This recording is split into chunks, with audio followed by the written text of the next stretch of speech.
Inihain ni Senate President Franklin Drilon ang Senate Bill 1938 para sa paglalaan ng pondong 14.5 billion pesos mula sa Priority Development Assistance Funds o PDAF na idineklarang unconstitutional ng Korte Suprema. Ayon kay Drilon, kailangan ang supplemental budget para magamit ito sa pagtulong sa mga biktima ng kalamidad sa bansa.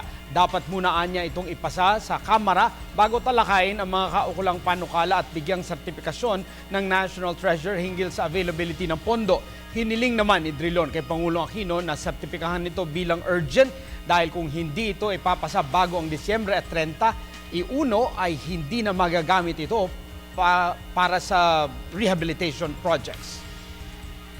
Hindi naman bawal na ito'y pag-uusapan na dito sa Senado habang hinihintay sa House. Ngunit hindi lang po mailagay sa plenaryo. Yung counterpart sa House. Sisimulan niyo na po yung committee hearing? Sa committee chairman ng Financial at sa aking tingin dapat umpisahan na. Ngunit ang mas mabuti siguro, maghintay muna tayo ng certification ng National Treasurer dahil hindi mo rin kahit sa House, hindi mo matatalaka ito kung walang certification ng National Treasurer.